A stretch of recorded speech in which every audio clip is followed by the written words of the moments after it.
이슈옥타곤 박지원입니다. 코로나19로 모두가 어렵지만 고용보험에 가입할 수 없는 대리운전 기사나 보험 설계사 같은 특수고용 노동자들은 상황이 더욱 심각합니다. 방과 후 강사도 마찬가지인데요. 이들은 수입이 뚝 끊겨 당장 먹고 살 길이 막막한 상황에서도 실업급여를 신청할 수 없는가 하면 지자체가 생활 안정을 위해 마련한 지원금도 받을 수 없는 경우가 많다고 합니다. 어떤 이유에서인지 태민이 리포트에서 취재했습니다.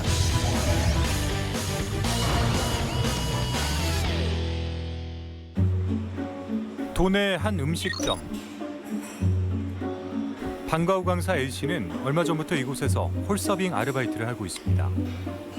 매달 들어가는 돈을 2달씩 못 받고 있으니 살아가는데 힘들더라고요. 뭐라도 해봐야 돼 싶어가지고 이제 교차로 같은 거 보고 이렇게 지원을 하게 됐어요. 코로나19 사태로 계약이 연기되며 사실상 실직 상태인 A씨. 생계비 마련을 위해 아르바이트 전선에 뛰어들게 된 겁니다. 저는 사실 가족들한테도 숨겨놨어요. 남편도 모르고 아이들도 몰라요. 만약 이 사실 안다면 싫어할까 봐 저는 말 안 했어요. 지난 4월 13일 전북도 교육청. 도내 방과 후 강사들이 기자회견을 열고 수업 시수를 확보하지 못해 생계를 위협받고 있다며 전북도 교육청에 대책 마련을 촉구했습니다. 학교 정규 수업이 끝난 뒤 외국어나 예체능 과목을 가르치는 방과 후 강사들. 이들은 고용보험에 가입되어 있지 않은 특수고용 노동자로 분류됩니다. 최근엔 수업이 없어 수입도 영원인 셈. 이에 전북도 교육청에 생계 대책을 마련해달라 정시 요구했지만 전주형 재난기본소득을 신청하라는 답만 들었다고 말합니다. 이 강사들이 생계 위협을 느끼고 있으니 대책을 좀 주십시오라고 전화를 드렸어요. 네네. 그랬더니 그 특고 형태 지원금 그 시에서 하는 것에 연락을 해보라고 말씀을 하시더라고요. 지난 3월 27일 코로나19로 어려움을 겪는 취약계층의 생활 안정을 돕기 위해 전국 최초로 전주형 재난기본소득 시행에 들어간 전주시. 전주형 재난기본소득은 52만 7천 원이 모든 걸 해결할 수 없지만 누군가 힘들 때 당신 곁에 우리가 함께한다는 비정규직 노동자나 실직자 같은 취약계층 5만여 명이 희망의 끈을 놓지 않도록 1인당 52만 7천 원의 재난기본소득을 지급하기로 했습니다. 그런데 자격이 안 돼 신청조차 못했다는 강사들. 의료보험 산정에서 강사님은 탈락되셨다. 노무 사실 확인서를 발급받아서 그 시청에 신청을 했는데 다 저희들은 해당 사항이 없는 걸로. 전주시는 중위소득 80% 이하의 가구 중 지역 건강보험료 납부액이 25,840원, 직장은 66,770원 이하 납부자를 1순위로 정했습니다. 뭐 저는 2인 가족인데 네. 2인 가족에 11만 원이에요. 근데 2인 가족에 4만 얼마가 돼 있더라고요. 아, 길에서 자야 이거 받을 수 있는 거구나. 두 분은 혹시 신청은 해보셨어요? 여기서 전해 듣고 할 생각도 안 해요. 저는 아예 신청하지도 않았습니다. 건강보험료에서 다 걸리기 때문에 절차만 복잡하고 결국 실망하니까. 전북도 교육청에서 지원금 관련해 일선 학교에 보낸 공문. 상세한 지원 자격에 대한 내용도 없이 방과 후 강사들이 재난기금을 신청할 수 있도록 안내하라는 내용뿐이었습니다. 도내에서 활발하게 활동해온 연극인 하형래 씨 역시 특수고용 노동자입니다. 전 요즘 매달 대출 받아서 살아요. 생계 유지는 해야 되고 다달이 쓰는 돈들은 있고 하여튼 뭐 아예 수익이 아예 없으니까. 수업이 제로인 지난 2~3개월 막막한 현실에도 건보료 기준 탓에 전주시의 재난기본소득조차 받을 수 없었습니다. 우리 극단 후배 중에 수익이 없어요. 전주시에다 신청하러 갔더니 거기에서 하는 얘기가 당신네 친형이 보험료가 너무 세다. 받을 수 없다. 그게 무슨 상관이냐. 형 장가 가가지고 지금 와이프랑 형수랑 잘 살고 있는데 내가 그거에 뭔 상관인데. 회사와 근로계약이 아닌 자영업자 형태로 근무하는 특수고용 노동자. 전국의 그 수가 무려 250만 명 정도. 하지만 이들 대다수가 고용보험에 가입되지 않아 실업급여를 받지 못하는 게 현실입니다. 이런 특고 노용자를 대상으로 고용 및 생활안정자금을 지원하기로 한 고용노동부. 국비와 지방비 총 2천억 원 이상을 투입해 특고 노동자와 프리랜서에게 월 최대 50만 원씩 2달간 지급하기로 한 겁니다. 하지만 이마저도 지원 혜택을 받을 수 없다는 방과 후 강사들. 또 저희들은 대부분 이제 재난 기본소득 해당이 안 되기 때문에 특수 고용 형태 신청은 했지만은 보험료를 기준으로 산정하기 때문에 대상자가 안 된다는 얘기죠. 또한 고용노동부가 내놓은 돌봄교실이나 공공근로사업 등 단기 일자리에 지원해 봤지만 그것마저도 불가능했다고 이야기합니다. 공공근로사업이라고 네, 네. 그래서 제가 그걸 신청하러 갔더니 그냥 바로 소진이에요. 그래서 신청조차도 할 수가 없습니다. 학교에 기타 잡무 있을 겁니다. 그런 식으로라도 저희는 이해를 하겠다. 네, 그런 것도 없는 현실이죠. 이런 이유로 시간제 아르바이트라도 하며 생계를 이어가는 일부 방과 후 강사들. 그러나 언제 계약을 할지 몰라서 장기가 근무하는 일자리는 꿈도 꿀 수 없다고 말합니다. 계약이 계속해서 뭐 2차, 3차 연기가 되니까 저희들은 계약을 하면 바로 학교에 가서 학생들을 지도를 해야 되니까 정식 일자리를 구할 수가 없죠. 이토록 강사들이 고통받고 있지만 전북교육청은 사실상 방과 후 강사들을 외면한다고 주장하는 강사들. 저희 같은 방과 후 강사들은 교육부, 교육청에서 고용이 돼 있는 강사들입니다. 네네. 그런데도 지자체 예산으로 저희들을 흡수시키려고 한다는 그 자체가 너무 황당하고요. 저희들은 이제 뭐냐면 교육감녀라도 면담을 좀 헐스트로 자료를 마련해달라. 요즘 교육감 선생님도 코로나19 때문에 너무 바쁘고 행정적인 일이 너무 복잡하고 많은 일이 있어서 면담을 잡기가 쉽지 않을 거다라고 얘기를 하셨어. 방과 후 강사들의 생계 지원에 대해 논의하고자 지속적으로 김승환 교육감과 면담을 요청했지만 끝내 만나지 못한 방과 후 강사. 그에 반해 타 지자체 교육감들은 위로가 필요한 방과 후 강사들을 직접 만나고 적극적인 지원 대책을 모색해 나가고 있습니다. 그런데 지난 4월 24일 방과 후 강사에 대한 지원책을 발표한 전북교육청. 전국 17개 시도교육청 중 처음으로 선금을 지급하겠다는 내용이었습니다. 계약 금액의 20% 범위 내에서 최대 100만 원까지 이렇게 해서 선금을 좀 미리 지원하겠다 이렇게 정했고요. 원하시는 분만 희망자에 한해서 받을 수 있도록 그렇게 하고 있습니다. 하지만 강사들의 목소리를 귀담아 듣지 않은 교육청의 일방적인 발표라고 주장하는 강사진과 노동단체. 저희와 면담을 하기로 했으면 그 약속을 지키시고 그 수순을 밟아서 하셔야지. 정부 지자체도 가불 형태로 저희한테 지원금을 주지 않는데 어떻게 교육청에서 그런 발상을 할 수 있는지. 저는 이 선금은 말도 안 된다고 봅니다. 이미 계약되어 있는 계약 금액이 있는데 그것이 강사의 귀책이 아니고 강의가 이루어지지 못했다면 그 강사에 대한 생계 보존을 일정 정도는 교육청이 예산으로 보존을 해줘야 되는 게 맞는데 전국 최초로 강사들을 비참하게 만든 대안이다. 노동자성을 인정받지 못하는 특수고용 노동자들의 처우를 지적하는 목소리도 있었습니다.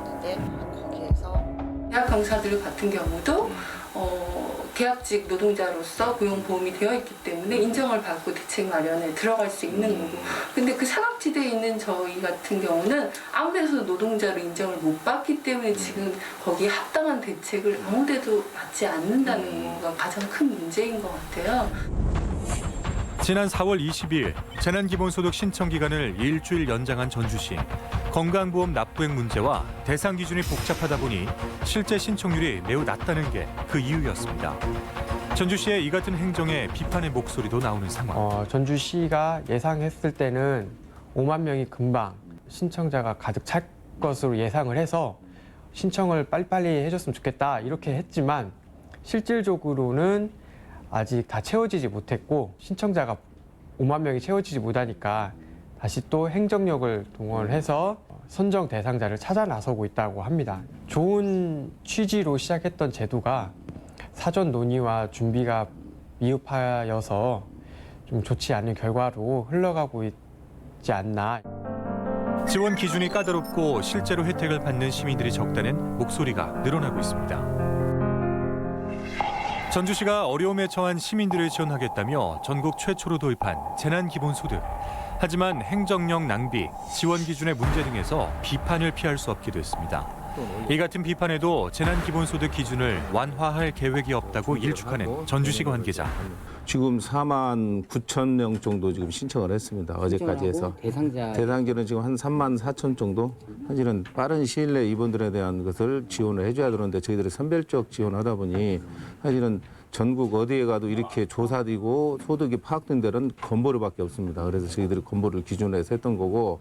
혹시라도 그런 기준을 완화할 계획은 전주시는 없나요? 지금 와서 이제 기준을 완화하기는 좀 어렵고요. 지적하는 부분에 대해서는 저희들이 어떤 방법이 있는지 고민을 하겠지만은 지금 현재로서는 뭐 기준을 완화할 그런 계획은 없습니다. 그렇다면 전북을 제외한 타 지자체는 방과 후 강사를 비롯한 특수고용 노동자에 대해 어떤 지원 기준을 내놓고 있을까? 특수고용직이나 프리랜서한테다가 기금을 준다 했는데 실제적으로 10%도 이게 안 돌아가요. 그 근보료가 아니라 그 개인 소득 7천만 원 이하면은 이거를 신청할 수 있는 거예요. 제작진의 조사 결과 실제 포항과 창원을 비롯한 5곳의 시도에서 연소득을 기준으로 지원하고 있었고 부산과 성남 등에서는 더 많은 지원을 위해 애초 정했던 지원 기준을 변경한 것도 확인됐습니다. 그렇다면 전북도 교육청은 교육청 자체적인 지원 대책이 없을까? 이미 지난 2월에 지원을 했으며 일부 강사들이 강사비를 보전받았다는 교육청 관계자. 저희들이 그 2월 달에 군산 포함해서 7개 시군 지역에 있는 강사들에게 2억 8천여만 원 정도 예산을 들여가지고 강사비를 보전을 해드렸습니다. 3월 초기에는 이제 계약을 연기됐을 때에는 저희들이 전라북도하고 협의를 많이 해가지고 방과 후 강사들도 거기에 좀 포함을 시켜달라 이런 얘기를 했어요. 제가 알기로는 방과 후 강사분들이 한 반절 정도 되는 분들이 신청을 했고 신청하신 분의 한 50% 정도가 지원이 된다. 25%가 지원을 예, 받았을 것이다. 그 정도 지원될 것이다라고 이야기를 한번 제가 들었습니다. 하지만 주변에 받은 사람이 없다는 방과 후 강사들. 못 들었어요. 제 주변에는 없습니다. 없는 것 같아요. 예, 네, 저도 못 들었습니다. 제작진은 전북도 교육청에서 방과 후 강사들에게 지원을 독려했다는 생계지원금에 대해 지급 기준을 알고 있었는지 물어봤습니다.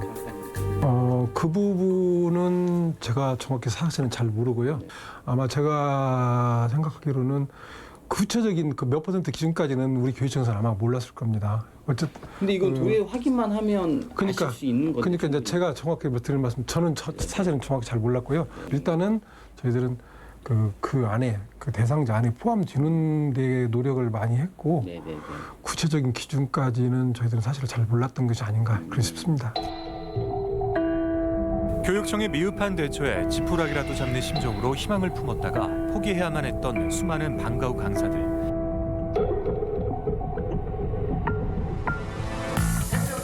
이런 가운데 지난 4월 8일 전북도의회 최용규 의원은 도교육청 해외 연수비를 코로나19 대응 예산으로 변경하자는 방안을 내놓았습니다. 또한 재난재해 시 사용하도록 편성된 재정 안정화 기금 중 일부를 즉시 사용할 것도 제안했습니다. 그래서 해외 연수비 57억 가운데 한 29억 정도 자진 삭감해서 이번에 그 예산을 그 코로나 관련 예산으로 좀 사용하겠다. 이제 반면에 이제 재정 안정화 기금이라고 해서 편성을 했는데요. 그 금액이 자그마치 1,200억 정도 됩니다. 도교육청이 제출한 추경 가운데는 방과 후 강사에 대한 지원이 여전히 빠져 있는 상황. 도 의원은 전북교육청의 소극적 태도를 문제 삼습니다. 지금 울산하고 제주 같은 경우는 그 교육재난지원금 그 관련해서 그 조례를 지금 만들려고 하는 시도가 있습니다. 자, 관련 근거가 부족하다. 그렇다면 저희들이 그 근거를 마련을 하겠다. 반면에 도교육청은 이와 관련해서 굉장히 소극적인 태도를 보이고 있고요. 구체적인 지금 답변을 하고 있지 않은 상태입니다. 계약이 연기되며 수업을 하지 못해 사실상 실직 상태나 마찬가지인 방과 후 강사들. 아르바이트를 하며 겨우 생계를 유지하지만 강사들의 한숨은 깊어만 갑니다. 코로나19 장기화로 모두가 힘들고 어려운 시기. 이에 전북도는 6,472억 원 규모의 2차 추경안을 편성하고 도의회에 제출했습니다. 고용 피해를 최소화하기 위해 지원금의 기준을 완화해 1차에 반영되지 않았던 사각지대까지 골고루 지원하겠다는 방침. 저는 이제 가구로 봤었는데 이제 개인의 소득만 따져가지고 중위소득의 150%로 이제 완화된 기준을 적용하려고 지금 하고 있어요. 1인 기준으로 263만 6천 원이요. 지자체의 지원금에서조차 사각지대에 놓여있던 방과후 강사들. 이들은 특수고용 노동자들의 열악한 처우가 어떻게 바뀌길 바라고 있을까?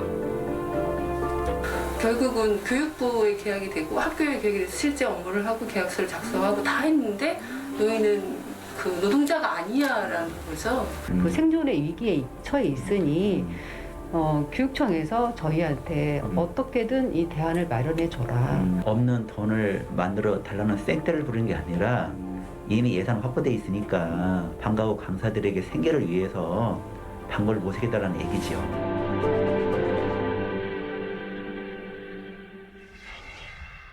오늘 출연자분들 소개합니다.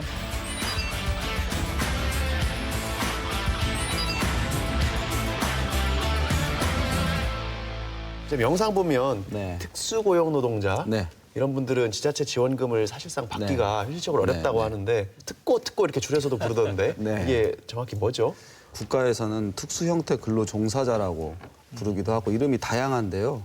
사실 프리랜서랑 경계가 겹쳐 있기도 합니다. 실제로는 노동자인데 자영업자로 분류되는 사람들인 거죠. 방과후 강사라든지 예술 강사, 가사 관리사, 자동차 판매 딜러, 학습지 교사, 보험 모집인, 골프장 캐디, 대리운전기사, 방송작가, 프리랜서, 웹디자이너, 택배 퀵 서비스 노동자 갈수록 지금 이 프리랜서 영역이 넓어지고 있고 전북 지역 같은 경우는 취업자가 총 90만 명인데 특수고용 노동자들이 포함되어 있는 것은 비임금 근로자 중에 고용원이 없는 자영업자 20만 명 중에 포함되어 있거든요. 이제 정확하게 몇 명이 전북에서 특수고용 노동자로 일하고 있는지는 통계가 사실 지금은 없습니다. 그러니까 분류를 지금 어떻게 하느냐에 따라서 저희가 이제 그 복지 쪽에서 예를 들면 간병사랄지 뭐 요양보호사랄지 그런 이런 분들도 분들도 사실은 맞습니다. 지금 여기 지금 네. 속하는 사람들이거든요. 그렇습니다. 그렇다고 본다고 한다면 그 수가 사실 굉장히 많아지게 되는 거고 우리가 어떤 시각으로 또 직군을 바라보느냐에 따라서 사실 그 통계가 굉장히 많이 달라질 수 있다는 점이 중요한 포인트 같아요. 현실적으로 분명히 회사와 일을 합니다. 그렇죠. 노동자성이 배제가 되는 거예요. 그러면 노동자성을 배제한다라는 건 뭐냐면 현실적으로 근로기준법이나 노동조합법이나 기타 노동자들을 보호하는 법률에서 제외가 된다는 거죠. 그렇죠. 그래서 이번 시기에도 보면 여러 가지 기준으로 노동자들을 지원하고 그 기업을 지원하는데 이렇게 특수고용 노동자들은 사각지대라고 얘기하는 것이 근로기준법이나 뭐 노동법에도 제외가 되고 그리고 또 다른 여타의 사회적 주민 지원이나 이런 뭐 긴급 지원에서도 또 제외가 되고 이렇게 이중고 삼중고를 겪고 있는 게 우리 특고 노동자들의 현실이에요. 아까 나열하신 직종들 보면 딱 말씀만 들어도 이번 코로나 사태 때문에 직격탄을 받으실 것이 뻔히 보이는 분들인데 이분들에 대한 지원의 손길이 잘 닿지 않는다는 게 선뜻 잘 납득이 되질 않아요. 뭐 지원 기준상의 문제인가요? 가장 크게는 현재 정부가 시행하고 있는 고용유지 정책의 주요한 내용은 4대 보험 가입한 노동자에 대해서 많이 지원을 하고 있어요. 근데 특수고용 노동자나 프리랜서는 4대 보험 가입 대상, 고용보험 가입 대상에서 빠져 있습니다. 그렇기 때문에 일단 고용 유지에 대한 고용보험도 못 받고 실업급여도 못 받고 이제 또 전주시도 재난생계 소득이나 이런 거 정책으로 펼쳤지만 그 기준이 까다로워가지고 증명하기가 복잡하고 어려워서 많은 분들이 특수고용 노동자들이 신청하다가 포기한 것으로 그렇게 지금 알고 있습니다. 핵심은 그런 것 같아요. 내가 스스로 건강보험 가입자가 돼가지고 내가 신청할 수도 있겠지만 아니면 내가 우리 부모님 밑에 들어있다거나 아니면 내 형님 밑에 내가 들어있다거나 근데 그분들이 예를 들어서 소득이 많아서 건강보험에 내야지 되는 그 액수가 높다거나 그러면 뭐 자연스럽게 배제될 수밖에 없는 상황인 거잖아요. 네, 그렇습니다. 그러니까 실질적으로 자 제도는 있으나 그것들을 갖다가 활용해서 내가 그것을 좀 활용을 해야지 될 텐데 이미 그 여건 자체 그리고 그걸 찾아 들어가는 방법조차도 굉장히 지금 복잡하고 어렵다고 하는 게 지금 핵심인 것 같아요. 영상에서는 주로 이제 방과후 교사들의 애로점들이 많이 나오던데요. 교육청과 뭐 선금 지급 가지고 줄다리기 하고 있다는데 무슨 내용이죠? 그러니까 이제 방과후 강사들이 학교랑 1년 동안 계약을 하지 않습니까? 수업에 따른. 근데 계약한 금액의 10%를 미리 그러니까 임금은 후불인데 이 선불로 미리 주는 거예요. 그래서 나중에 수업을 하면 그거는 이제 옛날에 치루어진 금액으로 수업을 하라는 거죠. 미리 준다는 개념인데 강사들의 귀책으로 지금 강의를 못 하고 있는 게 아니고 기왕에 예산이 편성되어 있으면 그 예산 범위 안에서는 빌려주는 게 아니고 생계비로 지급해야 되는 게 타당하지 않았을까 이런 생각이 듭니다. 저도 아이가 학교에서 방과후 수업을 받습니다. 그러면 보통 정규 수업도 뭐 4시간에서 6시간씩 하지만 실제로 우리 아이들이 대부분 많은 시간을 방과후 선생님들 방과후 수업에서 지내게 됩니다. 그러면은 학교 교육에서 정말 많은 부분을 차지하는데 이 방과후 강사 선생님들은 그 어떤 곳에서도 보호를 받거나 보장을 받지 못합니다. 이게 교육계의 가족이고 교육계의 연장이라고 보시고 교육청에서 실질적인 그런 생계 지원을 적극적으로 하는 게 맞다. 이게 조산모사도 아니고 이런 것은 더 오히려 방과후 교사들을 더 피멍들게 하는 게 아닌가 싶어요. 지금 사실 이것은 뭐 전 세계적으로 천재지변에 해당이 되는 그런 상황들 아니겠습니까? 지금 이게 언제 그 종식이 될지를 몰라서 한 달 있으면 다시 내가 강의에 투입이 되려나? 혹은 또 그러다 또 좀 미뤄지게 되고 이렇게 점점 하다 지금까지 온 것이니 사실 늘 지금 계기 상태에 있는 거나 마찬가지잖아요. 그런 상태라고 한다면 교육청에서는 그들에 관한 처우를 갖다가 조금 더 다른 각도에 생각하고 좀 더 적극적으로 생각해서 좀 개입을 하는 게 맞다. 저는 그렇게 보여지게 됩니다. 이것은 생존권에 관한 문제잖아요. 얼핏 드는 의문이 그러니까 지원하는 예산이 부족한 건지 아니면 지원 기준이 잘못된 건지 아니면 뭐 지원 절차가 복잡한 게 문제인지 아니면 뭐 홍보가 잘 안 된 게 문제인지 좀 어떤 부분에서 가장 핵심적으로 문제가 가장 핵심은 데이터 조사가 없는 게 가장 이거에는 큰 공백인 것 같아요. 방과후 강사만 해도 우리 전북 지역에 6천에서 7천이라고 하거든요. 근데 특수고용직에 7,000명의 지원을 잡았단 말이에요. 전라북도에서. 그러면 다른 특수고용직은 프리랜서는 지원을 못한다는 결론이 나오지 않습니까?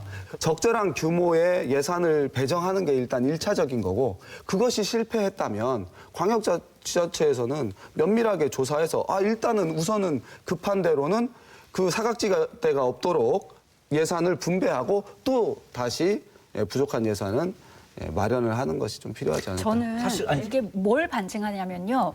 처음에 계속 얘기한 대로 이분들은 평소에 어떤 사회 안전망에서 제외됐다는 얘기예요. 그러니까 평소에 일상에서 제외됐기 때문에 이런 긴급 사안이 있을 때 국장님께서 얘기한 대로 바로 어떤 데이터나 정책이 못 나오는 거예요. 저는 그런 부분을 우리가 반드시 짚고 넘어가야 된다 생각하거든요.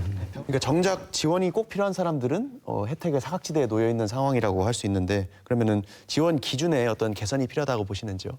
당장에는 50만 원씩 생계비를 지원하더라도 전 국민 고용보험처럼 고용보험 제도를 빨리 손봐서 이분들도 어떤 재난 시기에는 보호를 받을 수 있도록 하는 것이 일단 급선무인 것 같습니다. 네, 이런 얘기가 있어요. 코로나는 국적도 안 가리고 인종도 안 가리고 직업도 안 가리고 모두 우리에게 다 왔는데 이 지원금은 너무 가린다는 거예요. 요건이 너무 까다로워요. 그래서 저는 이런 긴급 지원 같은 경우에는 요건을 최소화해야 된다. 간소화해야 된다. 어떻게 해서든 주기 위해서 노력해야 된다. 선별하지 말고. 이런 제목이 있어요. 묻지도 따지지도 않아 3일 만에 5천 유로 꽂아준 독일의 위험 이런 기사가 있어요. 실질적으로 줘야 되겠다고 하는 기본 마인드보다는 누구를 제외해야지라고 하는 그런 생각이 앞섰던 것이 사실이고 그러다 보니까 이런 불협화음과 지금 사각지대가 발생하신 것이 아닌가 저는 이렇게 좀 생각이 들어요. 굉장히 씁쓸합니다. 아무튼 장기적으로는 말씀하신 대로 이 특수고용 노동자들의 노동권을 사회가 최대한 향상시키는 방향으로 나아가야 된다 이런 말씀이셨던 것 같습니다. 말씀 잘 들었습니다. 감사합니다. 예.